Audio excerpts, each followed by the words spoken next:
Amigas y amigos, lo sucedido en Cariaco, Estado Sucre, y en Barlovento, Estado Miranda, es extremadamente grave. Las posiciones políticas no pueden o no deben enturbiar las investigaciones sobre algo que constituye un baldón para la democracia y una afrenta a los derechos humanos.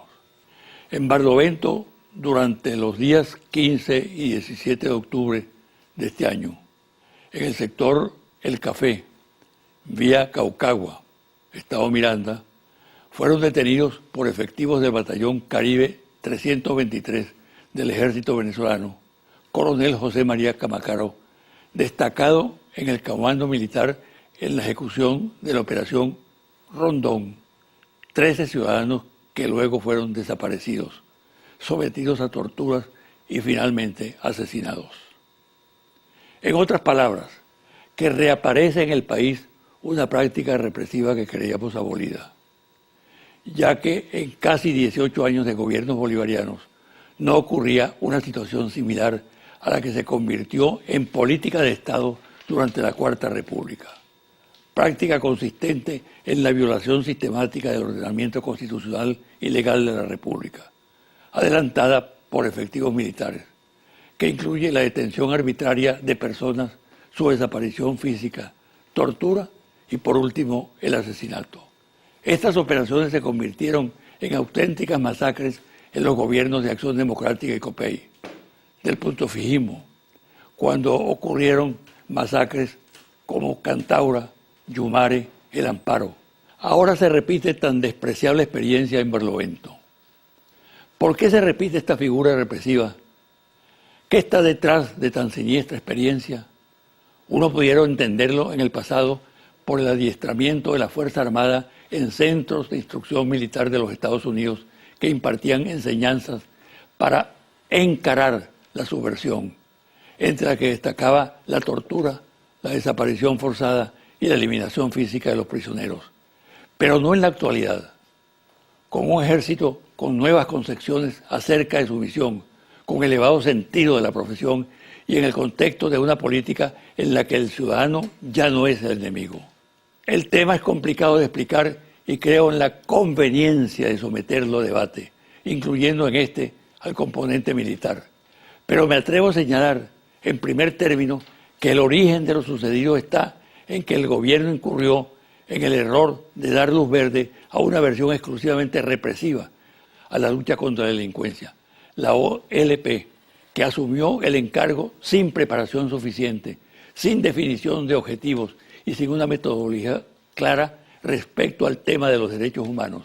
Ese error condujo a que se desataran verdaderas racias represivas en sectores populares con el criterio de que solo el pobre delinque y que lo más grave es que luego se involucró a un importante componente de la Fuerza Armada Nacional Bolivariana como es el Ejército en tareas para las que no está preparado.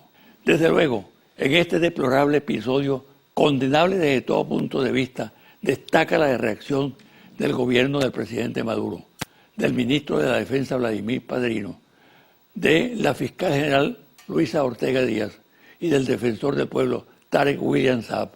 La respuesta institucional inmediata, a diferencia de la conducta de los gobiernos de la Cuarta República, que siempre estuvo signada por el ocultamiento de los hechos, lo que determinó que la terrible figura del desaparecido cobrara la vida de aproximadamente 3.000 compatriotas. Ahora las instituciones no ocultan los hechos, los condenan de inmediato y proceden a sancionar a los culpables de todos, desde luego, porque hay otros responsables mediante la degradación de oficiales implicados y la expulsión del resto de las filas de la institución CONTRECE. Pero aún cuando se trata de un logro en la lucha contra la arbitrariedad y en defensa de la vida, no es suficiente, porque si algo revela lo sucedido es que el huevo de la serpiente existe en el seno de las instituciones y si no se actúa con rapidez para liquidarlo, en cualquier otro momento se repetirá la agresión contra los derechos humanos y la seguridad de los ciudadanos. Una pausa y al regreso converso con dos analistas expertos en estudios de opinión pública, Mariclín Stelling y Oscar Chemel.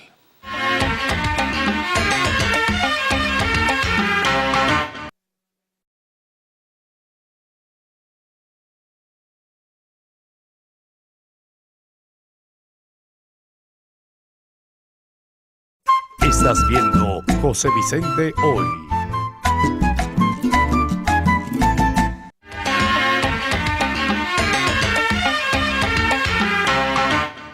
Voy a entrevistar hoy a dos extraordinarios analistas políticos que siguen las tendencias de la opinión pública con mucha seriedad, con mucha responsabilidad. Han estado en varias oportunidades en este programa y creo que han hecho análisis del país muy acertados.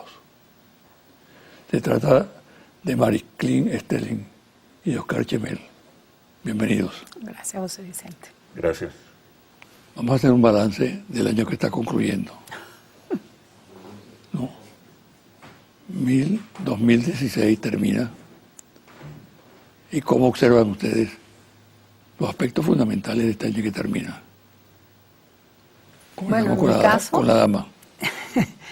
En mi caso yo diría que se han abierto varios frentes de batalla o frentes de confrontación. En algún momento yo hablaba de dos frentes de batalla que serían el mediático y el frente de batalla electoral. Creo que en este momento se incorpora el conflicto de poderes, la pugna de poderes como otro frente de confrontación. Y ya el mediático, yo hablaría de transmediático, un frente de batalla transmediático, porque incorporaríamos a las redes, a los medios tradicionales. Redes y medios tradicionales se considera una suerte de poder y hay una confrontación en ese espacio transmediático. Y últimamente, aunque parezca una contradicción, yo creo que hay otro frente de batalla. La mesa de diálogo es un frente de confrontación y no de diálogo. De manera que yo creo que entonces, a manera muy resumida, mi visión de este año que termina es un año donde se amplían la confrontación y los frentes de batalla. Y quizás hay una suerte de decir que no tiene sentido, vamos a dialogar, queremos la paz, vamos a convivir, y en el fondo creo que más bien se ha exacerbado el deseo de no convivir, de no dialogar. Concreto la pregunta para ti. Lo mejor y lo peor de este año. Vamos a plantearlo en términos económicos y en términos sociales y políticos. Desde el punto de vista económico, el presidente Maduro lanza la agenda económica bolivariana en febrero de este año. Y fueron significativos los logros. De hecho, en septiembre, la valoración positiva de la gestión del presidente Maduro había subido 7 puntos, entre 7 y 9 puntos. En este periodo, que podríamos identificar entre febrero, que es el mes del lanzamiento de la agenda económica bolivariana, y septiembre, hubo una mayor estabilización del cambio, una mayor estabilización del tipo de cambio, una desaceleración del ritmo inflacionario. La brecha entre el DICOM y el paralelo se redujo significativamente. Hubo también un incremento de los niveles de abastecimiento. Estos fueron logros significativos que provocaron una mejora en la percepción positiva de la gestión del presidente Maduro. De hecho, durante este periodo se derrota el dólar de guerra. Lo dijo el mismo presidente Maduro. Se derrota el dólar de guerra y se debilita el impacto de la guerra económica. ¿Qué pasa después? Hubo una alianza con el sector privado que significó una mejora en los niveles de abastecimiento y una repatriación de capitales que comenzaba a ser significativa. Y esto sin sacrificar el papel del Estado, el rol del Estado en la conducción de la economía, sin sacrificar los postulados políticos e ideológicos, sin debilitar el Estado y su rol dentro de la economía. Creo que a partir de septiembre, octubre hay una desaceleración en la implementación de la agenda económica bolivariana. Y es clave, la agenda económica bolivariana demostró que se puede derrotar a la guerra económica. Lo que hay que buscar la manera de reimpulsarla. Y ahí el presidente Maduro yo creo que estaba bien consciente de los logros de esta agenda y de los desafíos que tiene. Si no hay mejoras en la economía, eso va a significar debilidades importantes políticas y electorales para el chavismo. La economía es el área fundamental sobre el que debe concentrarse el gobierno bolivariano. Si hay una mejora en las expectativas y en el bienestar colectivo, va a haber una mejora en los niveles de respaldo político y electoral. Y este es un proceso revolucionario que se nutre de las elecciones, que depende de las elecciones para madurar, desarrollarse, mantenerse, continuar. Es atípico. Esto es una revolución que depende de las elecciones. Sí. Y hay que tener cierta dosis de pragmatismo, como en su momento la tenía el presidente Chávez. Ya en su campaña electoral anunciaba un golpe de timón, privilegió el tema de la eficiencia en la gestión del Estado y también entendió el rol que debía tener el sector privado, un sector privado nacionalista, comprometido, sensible socialmente, con los desafíos económicos de la revolución. Mariclín, el comportamiento de los sujetos políticos y económicos en este lapso. Bueno, mira, yo percibo ahorita una despolitización importante. Quizás lo más fundamental en este momento para el grueso de la población. ¿Eso significa afectada la imagen del político? Yo diría un alejamiento de la política. De la política. Creo también que podría haber una percepción negativa del liderazgo político, que eso lo podremos trabajar después. Creo que la gente está más enfocada en la sobrevivencia, en la subsistencia. Y esa enfocada en la subsistencia y la sobrevivencia impide la configuración de una intención política, porque es una intención muy privada, en el ámbito privado. ¿Cómo sobrevivo? ¿Dónde consigo mis bienes de subsistencia? Y no hay una socialización del problema. Eso también ha impedido una irrupción fuerte de la población, porque el problema, en mi opinión, es un problema familiar, personal, de cómo sobrevivo, y la política queda postergada. En relación a lo que dice Oscar... Y el comportamiento de los sujetos económicos. El comportamiento de los sujetos... El liderazgo económico. Bueno, yo creo que se me quedó fuera otro frente de batalla que yo siempre hablo, que es el frente de batalla económico. Yo creo que los sujetos económicos están también confrontados, y en aquello que yo manejo de las dos medias verdades, existen dos medias verdades, y tú compras la media verdad que más te conviene en este momento, que son mala gestión del gobierno o guerra económica. De manera que yo creo que hay un alejamiento de la política del grueso de la población por factores más de sobrevivencia. Percepción de la situación del país. Para unos es caótica, es un desastre. Otros tienen una visión optimista.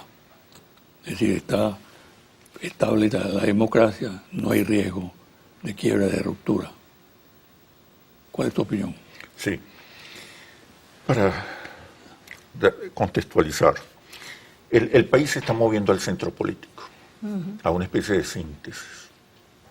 De alguna manera se mueve al centro político porque no encuentra respuestas y soluciones en ninguno de los dos bandos. Crecen los ninis. La última medición, a la semana pasada, de Interlace, revela que el 51% de los venezolanos se declaran ni chavista ni opositor. Eso tiene que ver un poco con los errores impresionantes de la oposición y tiene que ver con que el gobierno bolivariano todavía no privilegia el tema económico, por encima incluso del político. Hay que rescatar la economía, hay que mejorar los niveles de abastecimiento, hay que enfrentar la inflación y mejorar los niveles de bienestar, de prosperidad. Ha habido logros importantes: el ascenso de las mayorías al poder del Estado, la disminución de la desigualdad, la redistribución de la riqueza, las políticas en salud, vivienda, vialidad, educación, transporte, que son logros importantes. El Estado rescató un mayor protagonismo en la conducción de la economía, se intensificaron los procesos de integración regional, pero el proceso se viene debilitando por falta de respuestas en el campo económico. Habíamos hablado de que ha habido éxitos en la implementación de la agenda económica bolivariana, pero hay que ir más allá, hay que profundizar sobre ese proceso de recuperación económica. Entonces, en este contexto hay una etapa que culminó, la etapa de la lucha, de la conquista, de la insurrección, de la rebeldía. Y hoy la gente está esperando gestión, respuestas y soluciones. Hay una amenaza en este proceso, que como decía Mariclín, implica una especie de despolitización de la sociedad venezolana. No renuncia a sus conquistas, pero ahora vuelve la mirada a un gerente, a un gestor, a un discurso pragmático, en apariencia despolitizado, desideologizado, que es una amenaza a las conquistas políticas de la revolución. La revolución avanzó por los altos niveles de politización de la sociedad venezolana. Se puede ser pragmático en lo económico sin sacrificar la ideología, sin sacrificar la politización de la sociedad. Hay que manejar estas dos estrategias en paralelo. Pragmatismo en lo económico para superar los problemas de desabastecimiento e inflación, y eficiencia en la repolitización de la sociedad. Yo sí creo que aquí ocurrió un importante proceso de inclusión, como tú lo señalaste. Pero la crisis que se está viviendo actualmente de alguna manera ha frenado el proceso de inclusión, y aquellos sectores que incorporamos o que incorporó la revolución como clase media han retrocedido en sus logros y en su acceso. Y esos son sectores despolitizados o sectores probablemente que votarían en contra de la actual gestión, porque como que probaron ser clase media y luego la crisis los devolvió. Una pregunta para los dos. 2016, un año perdido. Yo nunca creo que ningún año es perdido. Yo creo que esta crisis en esta Venezuela de cultura petrolera, yo creo que de mágico-religiosa, del facilismo, del aquí y el ahora, yo creo que estas son vivencias que necesitamos tener como país y como ciudadanos. Yo no creo que es un año perdido.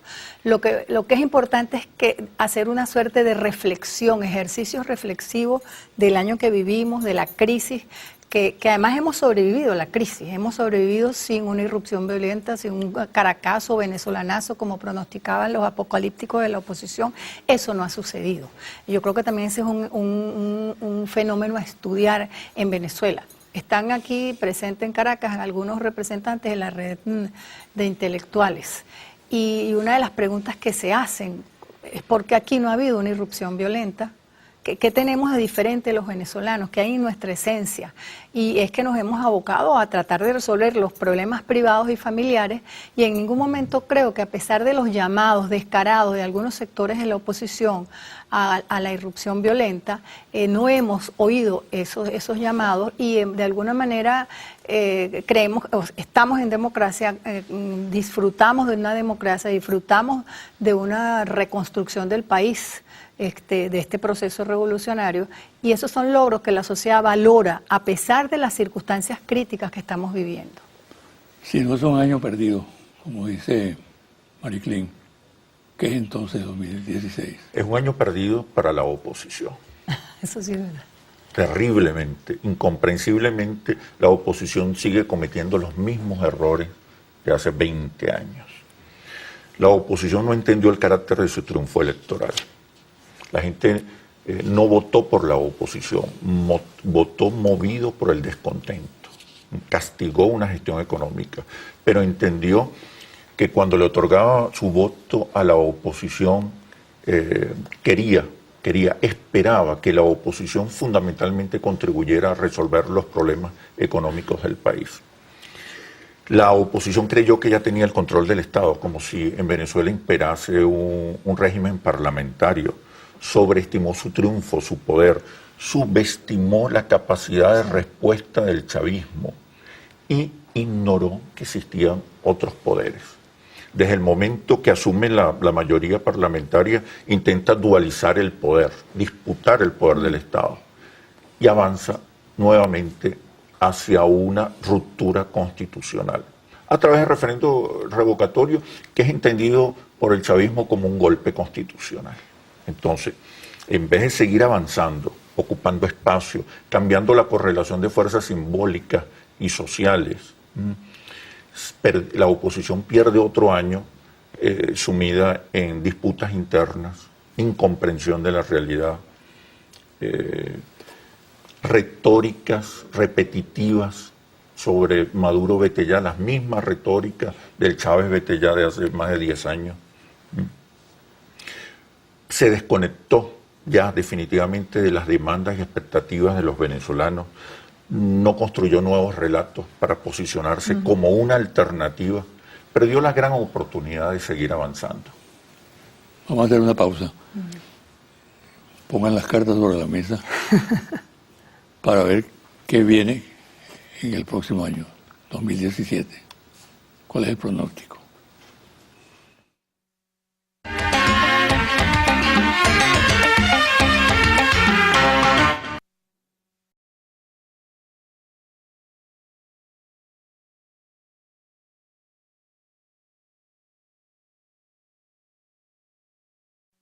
Estás viendo José Vicente Hoy.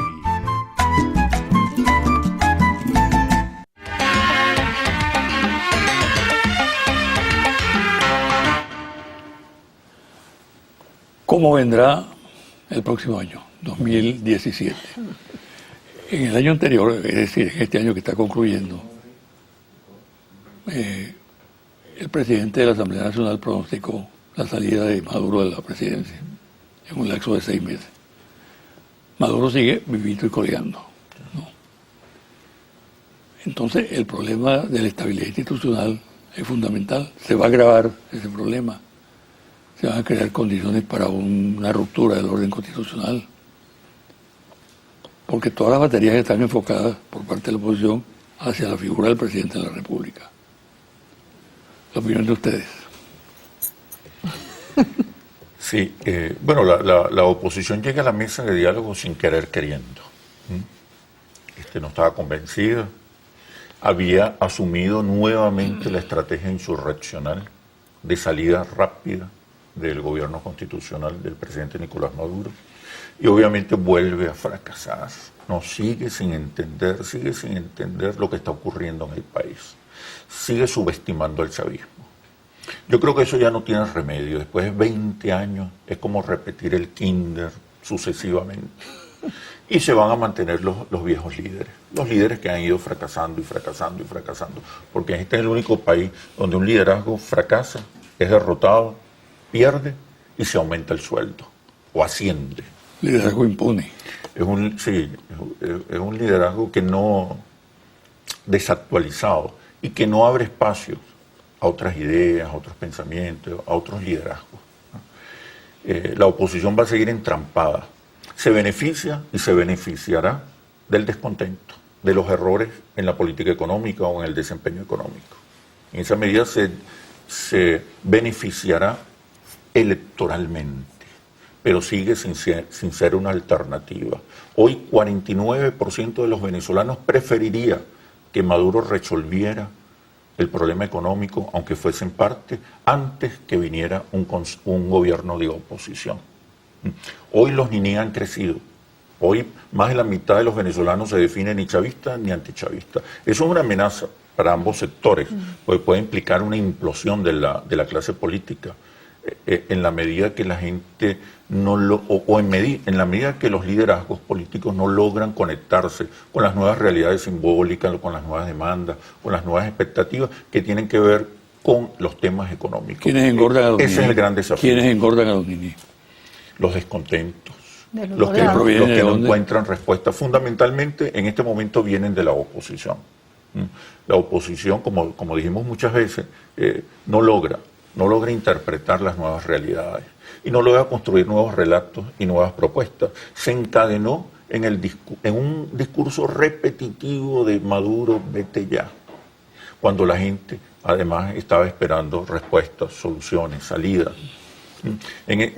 La oposición entonces seguirá recorriendo el mismo camino que lo ha conducido de abismo en abismo. El gran desafío para el gobierno bolivariano, el gran reto, la gran posibilidad y la gran oportunidad es mejorar sus niveles de desempeño, la calidad del desempeño económico, reimpulsando la agenda económica bolivariana que se demostró puede confrontar la guerra económica, puede debilitar la guerra económica y puede derrotar la guerra económica. Mariclín. Mira, yo por los vientos que soplan, creo que en el año próximo el diálogo o la mesa de diálogo va a languidecer lentamente, porque no hay la convicción de dialogar. ni creo que están dadas las condiciones, porque hay puntos que son irreductibles para ambos sectores, ¿no? Creo que el gobierno va a concentrar, se va a concentrar, como dijo Óscar, en la agenda económica, porque está obligado a concentrarse en la agenda económica. Está obligado a trabajar conjuntamente con el sector privado, debería hacerlo para resolver los problemas de la población. Y yo veo un peligro un poco en el análisis de Óscar, en el sentido que ese aumento de los niní podría dar lugar a una fuerza política, que desde el descontento y la despolitización podría ese grupo importante que va por el 40 y tantos por ciento. 51%, podría ser una tercera voz política en la radicalización y la politización entre dos sectores o dos bandos, que es gobierno y oposición. Ese centro hay que mirarlo con cuidado, porque ese es un centro que puede configurarse políticamente y demandar con fuerza, porque no tiene deberes ni con esto ni con lo otro, demandar ¿Quién o con quiénes fuerza. pueden liderizar esa acción? Bueno, yo ahí veo... Hazme un retrato doblado. Bueno, yo veo ahí un gobernador, Henry Falcón, con nombre y apellido. Yo creo que Henry Falcón está ganando, tiene desde hace tiempo aceptación. Creo que él así lo entendió, y yo percibo que él está manejándose ya casi que para lanzarse para cualquier posibilidad presidencial, y lo está haciendo bien. Y hace alarde de su gestión, de su estado, etcétera, etcétera. Y inclusive hay comentarios por allí de sectores de clase media alta, de que hasta es muy venezolano y que eso también lo ayudaría en sus características étnicas, eso también lo ayudaría como a alcanzar el gobierno en un país donde hay un sector chavista importante. ¿Y el innombrable? ¿Cómo el innombrable? El innombrable. El innombrable creo que perdió toda posibilidad. Pero aquí se ha visto en el pasado el fracaso de esas políticas que representaron, por ejemplo, Pedro Tinoco, Arias, etcétera. Fueron una cosa sí, fugaces. Totalmente fugaz. Un fuego burbujas. fato. Sí. Bueno, mira, yo en el ¿No se repetirá la historia? No sé, me parece que esto tiene ha tenido un trabajo lento, gradual. Este sector medio es importante. Este es un sector que está en el medio, que no hay que desmeritar, que no hay que dejar de ver, que bueno, atiéndelo entonces política y económicamente, pero ahí hay un sector importante, una voz que está buscando un liderazgo, una voz que está buscando participación política, una voz que está buscando injerencia en la gestión, en la toma de decisiones. Sí, yo creo que en este debilitamiento de las construcciones hegemónicas, todas las crisis económicas debilitan las convicciones, los respaldos, todas las crisis económicas debilitan entonces la hegemonía. Pero el chavismo tiene la mejor oportunidad, la gran oportunidad. Primero, porque sus banderas fundamentales sí obtienen respaldo fundamental de las mayorías: la justicia social, la inclusión, la redistribución justa del ingreso, el rol del Estado, una economía mixta, los procesos de integración. La oposición está incapacitada, incluso para redondear la idea, está incapacitada de sintonizarse con estas nuevas realidades, porque además está cargada de mucho odio. No logra entender al otro porque lo odia, lo desprecia, lo ignora, lo aparta. Y por eso le ha sido tan difícil comprender las nuevas realidades políticas y sociales. Cuando hablamos de una amenaza de despolitización es porque la gente comienza a buscar, más allá de las ideologías, más allá de la política, comienza a buscar un gestor. No decimos que esta es una tendencia que se va a imponer, pero hay que interpretarla. Sobre todo el chavismo tiene que interpretarla para reconectarse con esta nueva sensibilidad que genera la crisis económica, con estas nuevas expectativas y demandas, que tienen que ver fundamentalmente con la demanda de respuestas y soluciones en el campo económico. Implica también resimbolizar la imagen del presidente Maduro. El presidente Maduro tiene que construir una imagen asociada al líder ejecutor, sin dejar de politizar a la sociedad venezolana, por supuesto, pero tiene que convertirse en el líder ejecutor, el líder que hace realidad las banderas, los sueños del chavismo, del comandante Chávez. Ahí está una gran oportunidad, pero tiene que ser pragmático en lo económico. Y eso no significa sacrificar la ideología. Lenin decía que la política es economía concentrada. Bueno, ahí está el gran reto del chavismo y del gobierno bolivariano, resolver los problemas económicos y generar una nueva sensibilidad, una nueva cercanía, una nueva aproximación, unas nuevas caricias y afectos con los sectores populares. Yo quería acotar algo ahí. Yo creo también que habría que analizar el chavismo duro como tal. A mí me parece que tampoco está muy conectado con la realidad, con lo que está sucediendo ahora. Siento que se ha concentrado en un pasado reciente, en la figura mítica de Chávez, en añorar los primeros años de Chávez, y eso lo desconecta de alguna manera con el momento que se está viviendo, porque se mira al pasado reciente. Esa conexión histórica, mítica, mágico-religiosa con la figura de Chávez y con el pasado reciente, a su vez los desconecta del momento político y económico que estamos viviendo. Sin embargo, yo, por ejemplo, observo una recuperación de la calle por parte del chavismo. Sí. Mientras la oposición se retrae de la calle, el chavismo está avanzando en la calle con grandes manifestaciones y concentraciones públicas. Pero no necesariamente eso implica lectura adecuada del momento. No, y no significa tampoco votación. Exacto. ¿No? Pero hay ese aspecto. Y esa es una gran fortaleza del chavismo. A diferencia de la oposición que luce dividida, Exacto, atomizada, fragmentada, sin definiciones estratégicas fundamentales, sin relatos, sin discurso,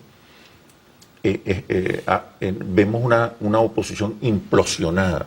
En cambio, el chavismo en los últimos años se ha concentrado en cohesionar a su vanguardia, estoy de acuerdo, a reunir a sus cuadros más convencidos, más leales.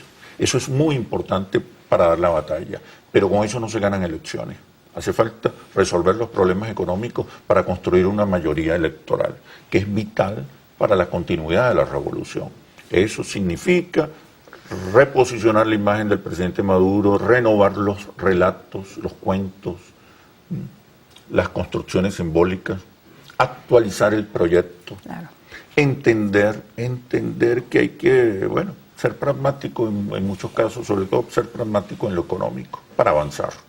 Pero fíjate que eso que tú estás señalando constituye un peligro, porque cualquier escenario electoral para el gobierno en este momento y a inicios del año que viene es peligroso. Y toda esa reconstrucción y esa necesidad de rescatar y reconstruir y construir nuevos relatos toma tiempo. Por lo tanto, yo creo que hay un peligro en el caso de que se presione para escenarios electorales. Pero toma más tiempo si tuvieses relatos competitivos. Bueno. Y no hay relatos, no hay otros relatos.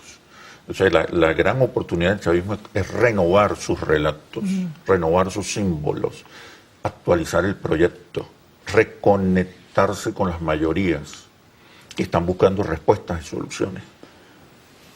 El dato, estabilidad e inestabilidad institucional, es muy importante, determinante en los próximos meses.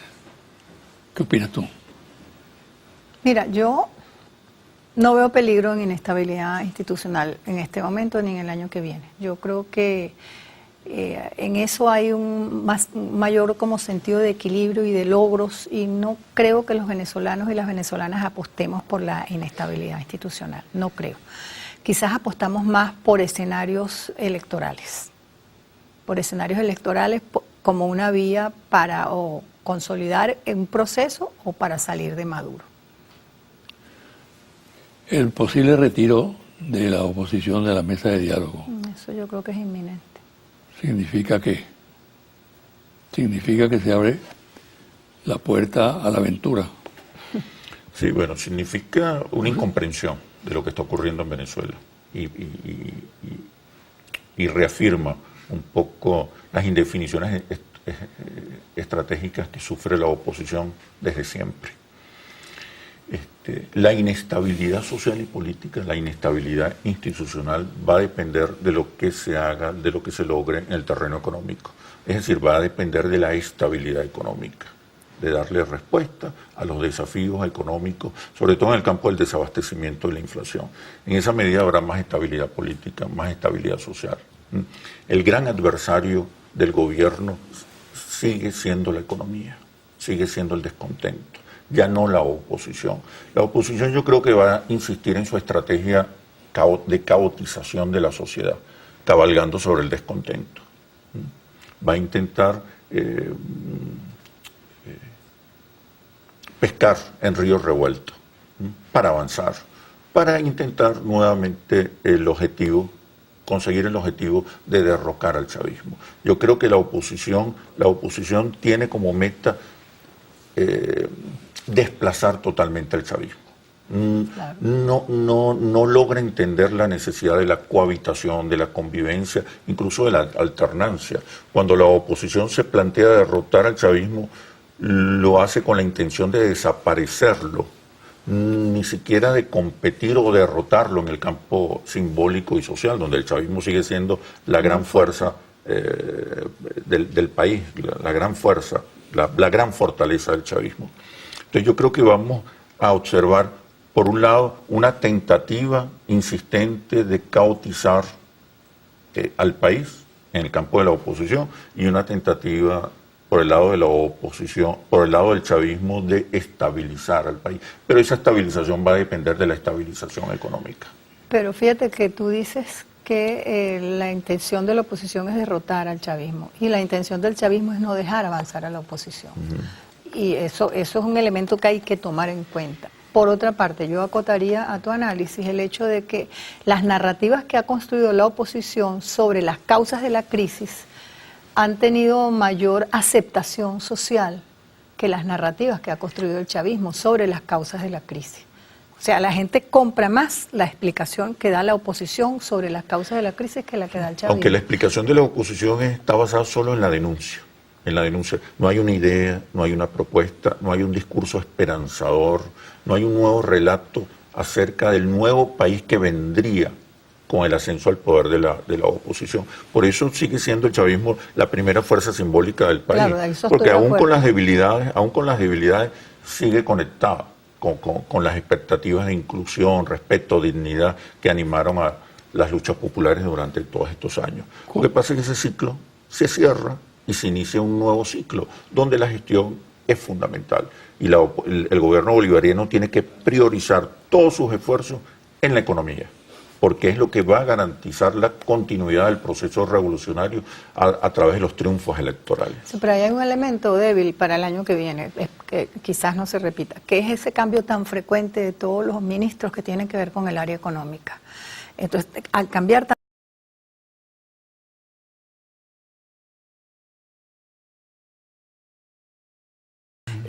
la estrategia económica, te cambian las reglas del juego, además cambia todo. Y tú te encuentras con una nueva verdad económica. Y genera mucha incertidumbre. Y eso genera inseguridad, incertidumbre. Y genera pues un efecto negativo en la población, tantos cambios, porque da la sensación de inseguridad de la gestión económica del gobierno en las decisiones que está tomando. En ese cuadro que ustedes esbozan, donde está lo negativo, lo positivo, la estabilidad, la inestabilidad, una respuesta concreta de cada uno. ¿Cuál es el signo entonces del próximo año?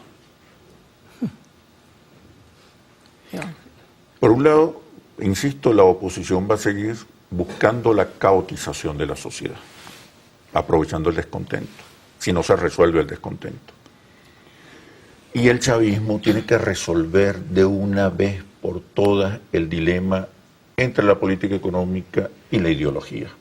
En el campo económico tiene que ser más pragmático, más flexible, aunque en el campo ideológico y político acentúe su rol para cohesionar a la sociedad venezolana, para evitar la amenaza de la despolitización, para reducir la tentativa de que la sociedad se vuelque a buscar un gerente o un gestor que le prometa hacer las cosas mejor. ¿Tú no crees que lo que estás diciendo presagia más inestabilidad para el próximo año. Esta confrontación evidentemente va a generar inestabilidad. No es una confrontación electoral, aquí hay una confrontación de fondo, una confrontación de dos visiones del país, una confrontación de clases.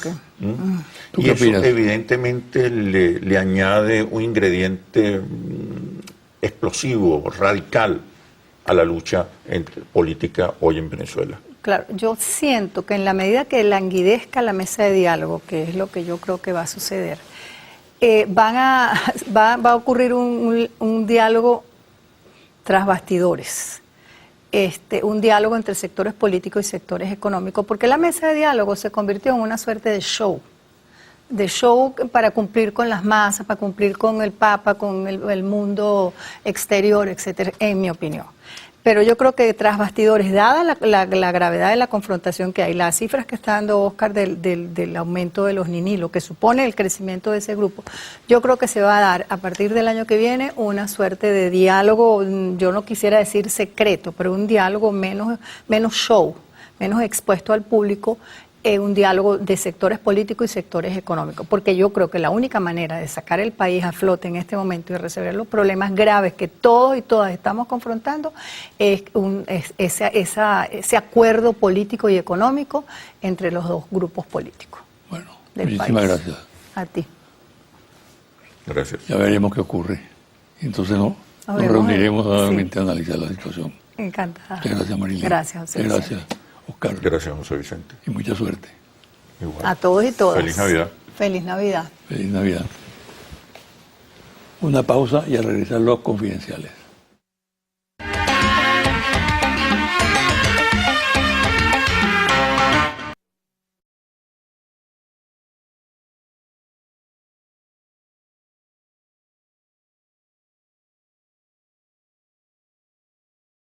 Estás viendo José Vicente Hoy.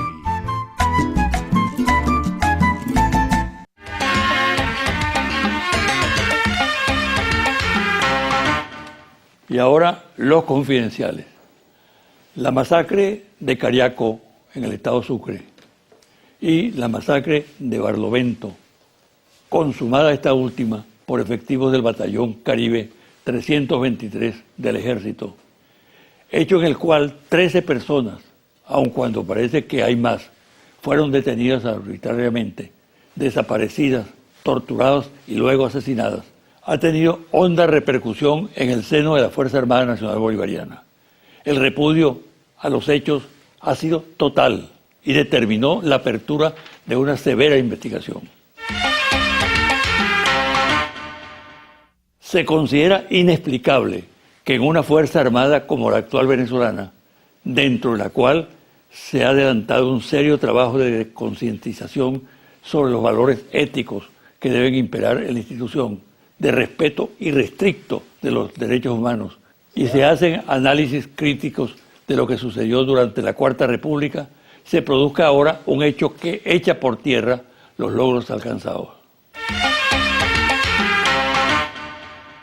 Algunas preguntas se hacen los altos mandos castrenses, apuntan no solo al esclarecimiento de lo sucedido, sino también al esclarecimiento del por qué se involucra al ejército en tareas que no son de su competencia, cuya realización exige preparación especial. Aun cuando el rechazo a lo sucedido es pleno en los altos mandos, en todos los componentes de la Fuerza Armada Nacional Bolivariana hay oficiales que cuestionan procedimientos y que consideran que la utilización de efectivos de unidades militares en la lucha contra la delincuencia exige la adopción de previsiones mucho más si las actuales se ubican en el marco de las acciones que realiza la OLP, objeto de críticas constantes por la violación sistemática de los derechos humanos y agresiones constantes a los habitantes de barriadas populares. En una reunión social en el este de Caracas, un grupo conversaba sobre la situación del país, las salidas posibles de la crisis y las perspectivas para el año 2017. Unos sostenían que había posibilidades de una mejoría de la situación económica, lo cual afectaría a la oposición y fortalecería al chavismo. Otros consideraban que no existía posibilidad de recuperación económica y que por consiguiente era inminente la salida de Maduro de la presidencia y la instauración de un gobierno de transición. Ante esta posición, un conocido abogado, muy vinculado a la oposición, tomó la palabra y dijo más o menos lo siguiente, comillas, ya no hago más cálculos sobre si Maduro será o no derrocado. La experiencia me indica que en el campo opositor hablamos muchas tonterías. Mientras pronosticamos a cada rato el derrumbe del régimen, seguimos subestimando a Maduro. Creo que cada día nos da algunas lecciones de política. Por ejemplo, su entrevista con el Papa Francisco nos cogió fuera de base. Le sirvió para apoderarse de la propuesta de diálogo. Y el acuerdo de la OPEP sobre el recorte petrolero nos dejó sin piso. Pero seguimos diciendo que Maduro se está cayendo. Es decir, lo seguimos subestimando. Confidencial al cierre, Interlace Monitor País, Interlace Confidencial Reporte Ejecutivo. Ficha técnica, 1.580 entrevistas directas en hogares de todo el país del 24 de noviembre al 5 de diciembre 2016. Resultados. ¿Qué opinan los venezolanos acerca de su futuro económico y sobre la mesa de diálogo? ¿Usted diría que con la ayuda del gobierno podré salir adelante? ¿O diría que con educación y buen empleo puedo salir adelante? Con apoyo del gobierno, 18%. Con educación y empleo, 76%. No sabe, no contesta, 6%. ¿Usted diría que su futuro económico y personal, familiar, depende más de la política económica del gobierno nacional o diría que depende más de su propio esfuerzo personal? Política económica, 29%. Esfuerzo personal, 68%. No sabe, no contesta, 3%. ¿Qué preferiría usted que el gobierno del presidente Maduro tome medidas efectivas y resuelva, aunque sea en parte, los problemas económicos del país? ¿O prefiere que venga un gobierno de la oposición? Que Maduro resuelva, 51%. Que venga un gobierno de oposición, 44%. No sabe, no contesta, 5%. ¿Usted está de acuerdo o en desacuerdo con que continúe reuniéndose por varios meses más la mesa de diálogo entre el gobierno nacional y la oposición hasta que se logren resultados y acuerdos? De acuerdo, 73%. En desacuerdo, 24%. No sabe, no contesta, 3%. ¿Usted está de acuerdo o en desacuerdo con que los sectores empresariales del país participen en esa mesa de diálogo y no solo el gobierno nacional y la oposición? De acuerdo, 89%. En desacuerdo, 10%. No sabe, no contesta, 1%. ¿Usted está de acuerdo o en desacuerdo con que los sectores independientes del país participen en esa mesa de diálogo y no solo el gobierno nacional y la oposición? De acuerdo, 85%. En desacuerdo, 13%. No sabe, no contesta, 2%. Este es el último programa de este año 2016. Me despido hasta la segunda quincena del próximo año 2017. Y les deseo a todos ustedes la mejor Navidad posible y al mismo tiempo un excelente año venidero, 2017. Hasta aquí este programa que ustedes verán este próximo domingo a las 9 de la mañana, como siempre, en Televen.